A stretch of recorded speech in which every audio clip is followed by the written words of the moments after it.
एक राजा था। उसकी 12 बेटियां थी।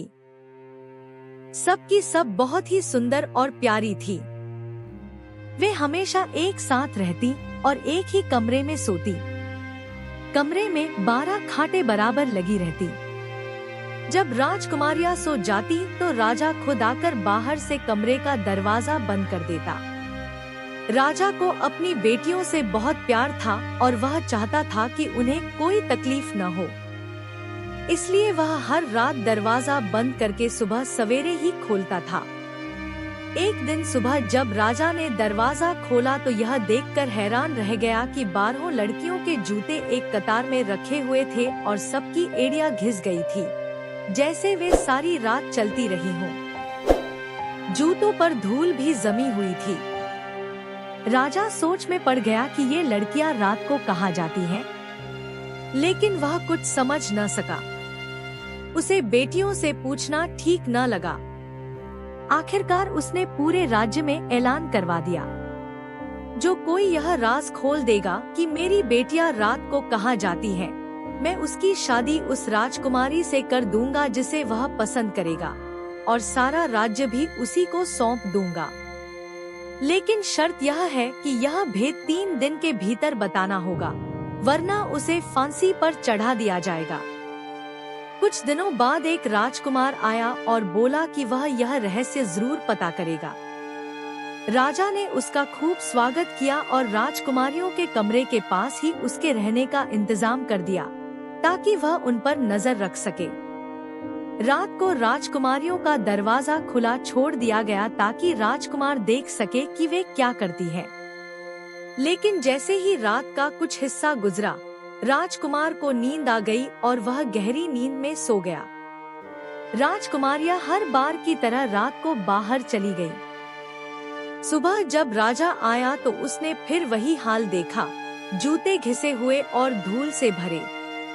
राजा ने राजकुमार से पूछा, बताओ, लड़कियां रात को कहाँ गई थीं? राजकुमार कोई जवाब न दे सका। दूसरी रात भी वही हुआ। तीसरी रात को भी राजकुमारियां घूमने गईं और राजकुमार सोता रह गया। तीसरे दिन के बाद राजा ने ऐलान के मुताबिक राजकुमार को फांसी दिला दी। कई राजकुमार आए, लेकिन कोई भी यह राज नहीं जान सका कि राजकुमारियां रात को कहां और कब घूमने जाती हैं। एक दिन ऐसा हुआ कि एक गरीब सिपाही सड़क से गुजर रहा था। उसने राजा का ऐलान पढ़ा और सोचा, काश मैं यह भेद जान पाता तो मेरी जिंदगी बदल जाती। वह इसी सोच में आगे बढ़ रहा था कि अचानक एक बूढ़ी औरत उसके पास आकर बोली, बेटा, कहाँ जा रहे हो? सिपाही ने कहा, मुझे भी ठीक ठीक मालूम नहीं, मगर दिल चाहता है कि किसी तरह पता चल जाए कि राजकुमारियां रात को कहाँ जाती हैं। बूढ़ी औरत मुस्कुराकर बोली, यह कोई मुश्किल काम नहीं है, बस हिम्मत चाहिए। सुनो, रात को खाने के बाद राजकुमारियां शराब पीती हैं। वह शराब गहरी नींद ला देती है। तुम उसे बिल्कुल मत पीना। जब बिस्तर पर लेटो तो सोए हुए का नाटक करना और यह दिखाना कि तुम गहरी नींद में हो। साथ ही यह एक खास लबादा भी ले लो। जब तुम इसे ओढ़ लोगे तो तुम्हें कोई देख नहीं पाएगा, लेकिन तुम सबको देख सकोगे। बूढ़ी ने सब कुछ समझाकर बता दिया तो सिपाही का हौसला और भी बढ़ गया। वह खुशी खुशी राजा के दरबार में गया और बोला, मैं यह भेद जरूर खोलकर दिखाऊंगा कि राजकुमारियां रात को कहाँ जाती हैं। राजा ने सिपाही को अच्छे कपड़े पहनाए और राजकुमारियों के कमरे के पास ही उसके रहने का इंतजाम कर दिया, ताकि वह करीब से निगरानी कर सके। आधी रात को राजकुमारियां उठीं, कपड़े पहने, गहने धरे और घूमने के लिए तैयार हो गईं। सिपाही बिस्तर पर लेटा हुआ सब देख रहा था। जैसे ही वे हंसती कमरे से बाहर निकली, सिपाही भी चुपके से लबादा ओढ़कर उनके पीछे हो लिया। चलते चलते सबसे छोटी राजकुमारी डरते हुए बोली, आज जरूर कुछ न कुछ होने वाला है। मेरा दिल बहुत घबरा रहा है।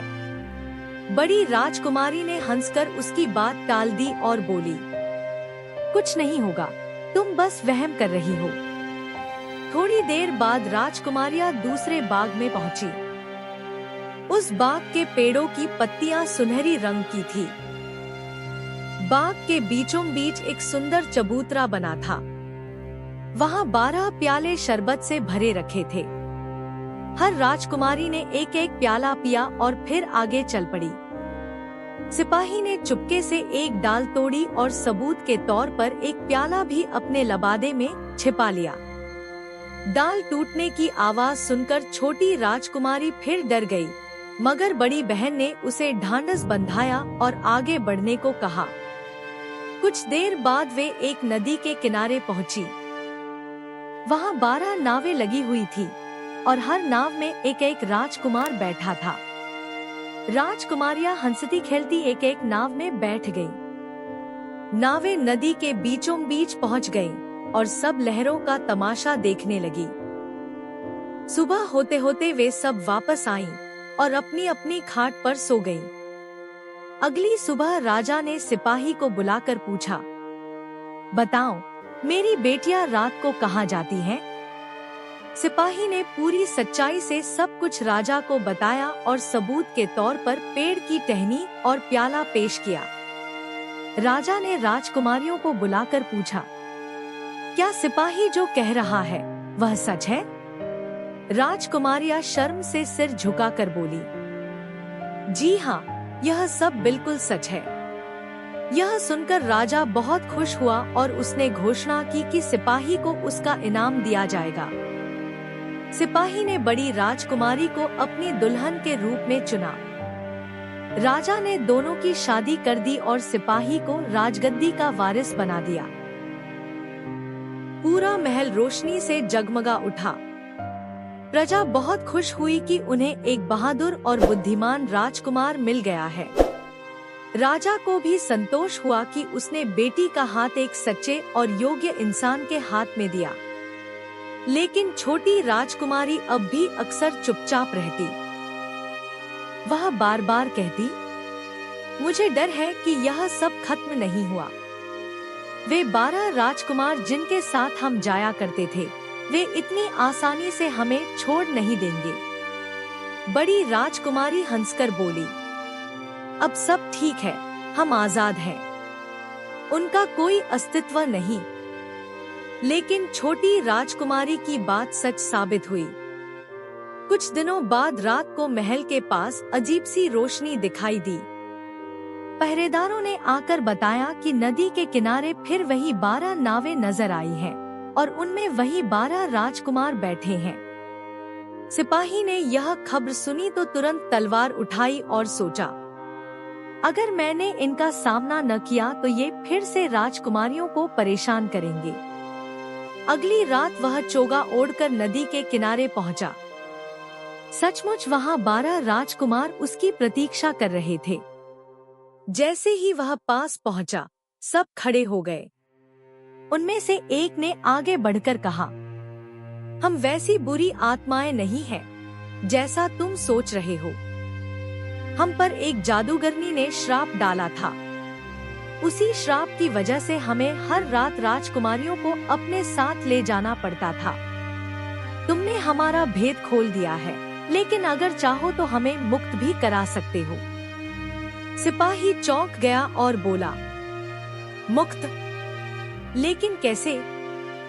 सबसे बड़े राजकुमार ने कहा, इस श्राप को तोड़ने के लिए तुम्हें एक ही काम करना होगा। जादूगरनी के बाग से वह फूल लाना होगा जो कभी मुरझाता नहीं। लेकिन सावधान, रास्ता आसान नहीं है। अगर हिम्मत हार गए तो जान भी जा सकती है।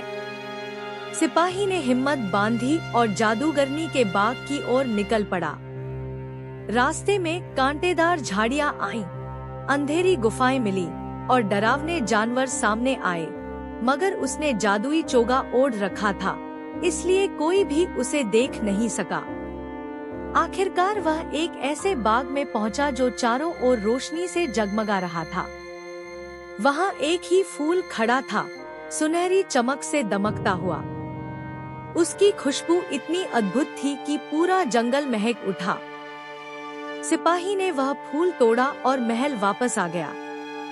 जैसे ही उसने फूल 12 राजकुमारों के सामने रखा, वे सब तेज रोशनी में लिपट गए और अपनी असली इंसानी शक्ल में लौट आए। उनकी आंखों में आंसू थे। वे बोले, तुमने हमें सदियों पुराने श्राप से मुक्त कर दिया। हम हमेशा तुम्हारे आभारी रहेंगे। यह कहकर वे सब अपनी अपनी रियासतों की ओर लौट गए। महल में खुशी की लहर दौड़ गई। राजा ने सिपाही को न केवल दामाद बल्कि अपना उत्तराधिकारी भी घोषित कर दिया। सिपाही और बड़ी राजकुमारी हमेशा खुशी खुशी रहने लगे और छोटी राजकुमारी को भी अब सुकून मिल गया कि अब कोई डर शेष नहीं रहा। इस तरह 12 बहनों की कहानी हमेशा के लिए खुशी और सुख के साथ पूरी हुई।